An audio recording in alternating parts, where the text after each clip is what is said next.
Huh.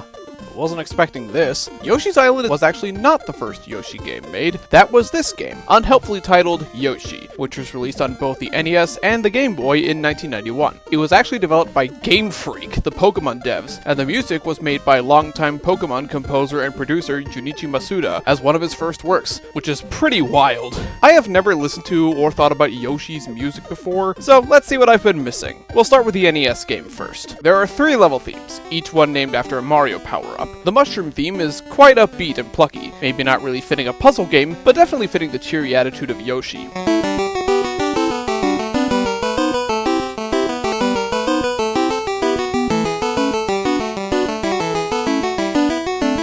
The flower theme is slower, almost sounding like an 8-bit symphony, which is pretty cool.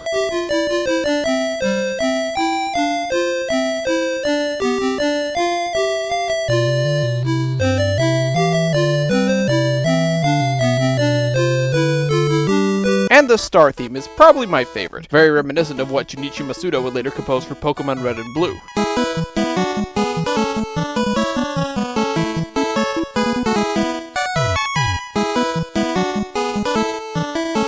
There's also a song for the 2-player versus mode, and it's pretty fun too, though I could do without the kind of obnoxious 8-bit percussion.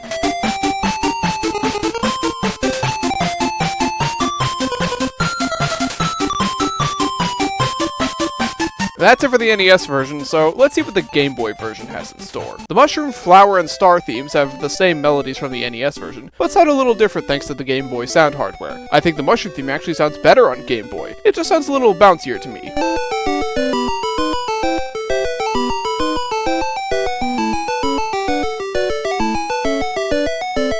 The flower theme doesn't sound quite as good in my opinion, due to the lack of reverb.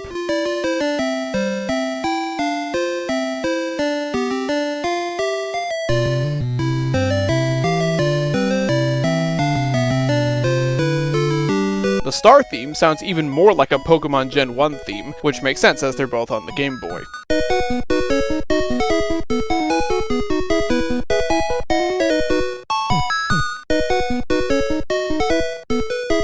Interestingly, the Versus theme is a little different depending on which player number you are. It's not super noticeable, but it's cool that they are a little different, and the percussion is way better here than on NES.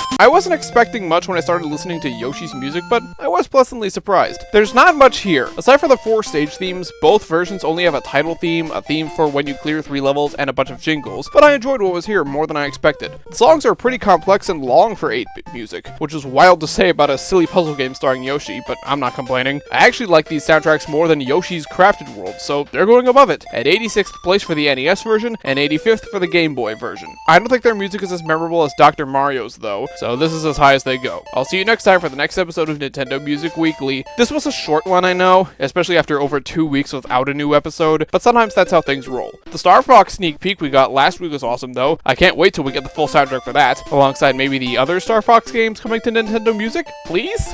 Bye.